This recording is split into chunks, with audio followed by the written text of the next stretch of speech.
오늘 우길승천 뭐 그 얘기 하신다면서요. 아, 예. 일단 우리 용어부터 좀 정리하고 갈게요. 그 일본의 우길기 뭐라고 부르는 게 제일 정확한 겁니까? 어떤 분은 우길승천기, 어떤 분은 우길기, 어떤 분은 우길전범기. 일단 일본 사람들은 우길승천기라고 안 씁니다. 우길기라고 부릅니다. 공식 명칭이 우길기인 거죠. 예. 우리나라에서만 유독 하늘로 뻗어오른다는 승천이라는 표현을 뒤에 붙여갖고. 그게 우리가 붙인 거예요? 예, 그런 것 같아요. 다른 나라는 안 쓰니까요. 그러니까 일본 왕을 천왕이라고 높여 부르듯이 우길기를 우길승천기라고 우리도 높여 부르는 셈이죠. 그런데 천왕이라는 단어는 지들이 붙여갖고 지들이 높여서 쓰는데 우리가 그렇죠. 인정을 안 하는 것이고 우길승천은 지들이 안 부르는데 우리가 왜 높여서 부르는지는 잘 모르겠습니다. 식민지 시절부터 어떻게 붙여진 건가요? 아마 우길승천. 아침 해가 떠오르듯이 승승장구해서 하늘로 뻗어오른다. 이런 이제 옛 사자성어가 있거든요. 그러니까 우길기 하다 보니까 그냥 우길승천이라는 그 사자성어가 입에 붙어 있으니까 그냥 자기들도 모르게 그냥 서로 쓰다 보니까 그렇게 된 것 같습니다. 그럼 그거는 이제 쓰면 안 되겠네요. 우길승천기는 아닙니다. 자, 우길기. 우길기와 일본의 국기인 일장기를 좀 구분을 확실히 하셔야 됩니다. 일본 국기의 법률적 명칭은 일장기죠. 그렇죠. 니쇼키라고 합니다만은 나날이 밝아진다라는 일장이라는 것 뜻입니다. 일장, 나날이 밝아진다. 이 원은 중국의 사서삼경에 있는 중용에서 나왔습니다. 군자지도 아면 일장이라고 그러죠. 그러니까 군자의 도는 나날이 밝아진다 이런 뜻입니다. 일본 국기는 태양을 상징한 거죠. 다들 아시다시피. 그렇죠. 왜 일본 국기가 왕을 상징하게 됐는가 태양이. 12세기 일본에서 쿠데타가 일어났어요. 왕을 지키던 사무라이들이 자기들이 들고 다니는 부채에 가운데다가 동그라미를 갖다 그려놓고 자기 편을 구별했습니다. 이게 이제 결국 왕을 지키는 사무라이들이 썼던 동그라미가 이제 왕의 상징으로 점점 변해간 거죠. 본래 일본은 이제 태양신을 숭배하기도 합니다만 그렇죠.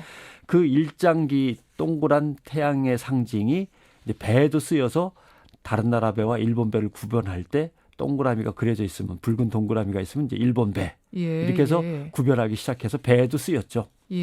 그러면 우길기는 우리가 알고 있는 하얀 바탕에 빨간 동그라미 일장기하고는 어떻게 다르게 시작이 된 건가요? 결국 우길기는 일본 배에 매달던 일장기에서 이제 생겨난 거죠.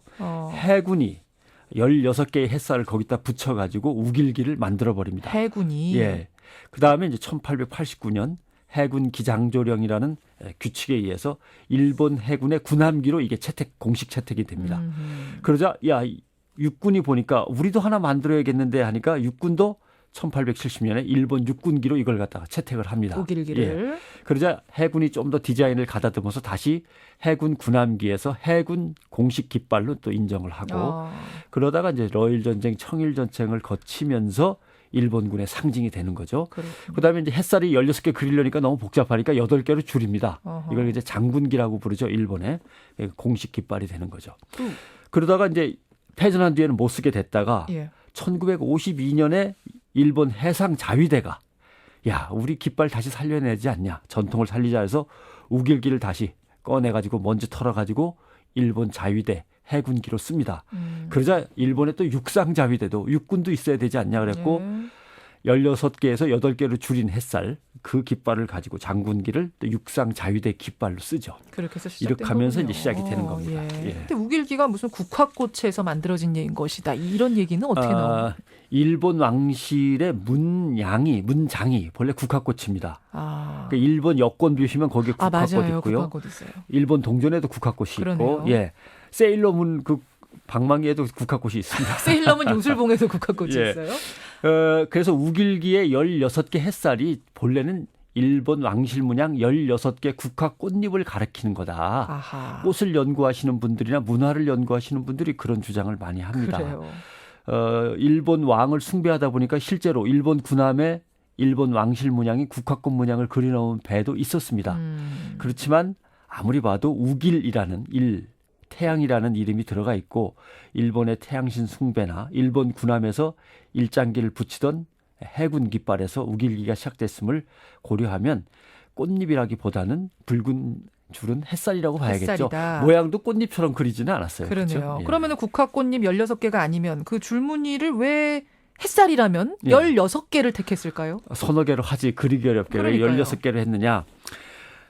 복잡한 얘기인데 일본 왕실 문장으로서는 국화꽃 문양은 이름이 기쿠가몬쇼라고 하지만 또 다른 이름이 있습니다. 16변 8중표 국문 이렇게 돼 있는데 무슨 그러니까 뜻인가요? 16개의 꽃잎을 가진 국문, 국화 문양이다 이런 뜻이죠. 그래서 왕실의 문장으로 오랫동안 쓰였는데 이름 자체가 16개 꽃잎의 국화꽃입니다. 그러니까 16이라는 그러니까 숫자 그 자체에 16이라는 상징성이 있는 거군요. 상징성이 있으니까 일본 해군도 햇살을 몇 개를 뻗어낼까 하다가 16개를 쓴 거죠. 꽃잎은 아니더라도. 왕의 상징입니다. 이건. 왕이 아닌 왕족은 16개를 못 씁니다. 14개를 써야 됩니다. 그리고 나중에 이제 이걸 갖다가 8개로 줄여서 쓰는 방식이 나오죠.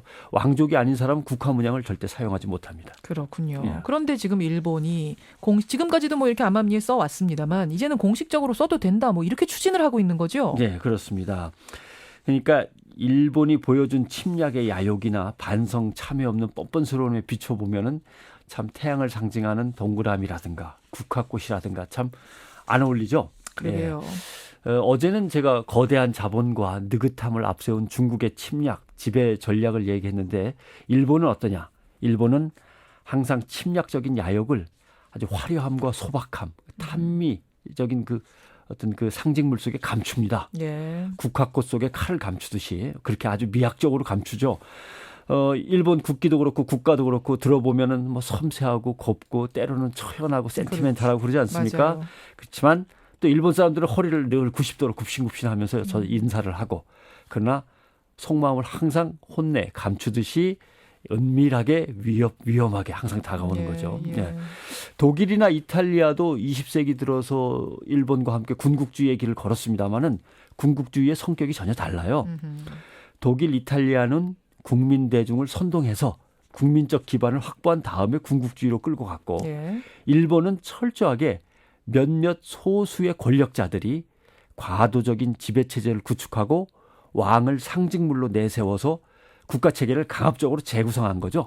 이건 김일성의 주체사상하고 세습체제하고 비슷합니다. 그러네요. 아직도 반성을 제대로 안 하는 일본이 사죄하고 반성을 안 하는 이유가 바로 왕과 소수의 지배 권력자들이 살아남아서 세습을 계속하고 있고 천황이나 신도, 신사를 중심으로 해서 국민을 갖다 계속 시대인식을 갖다 제대로 하지 못하도록 오도하고 있기 때문에 그런 겁니다. 우길기로 요즘 시끌시끌한 가운데 우길기의 역사 한번 훑어봤습니다. 수고하셨습니다. 고맙습니다.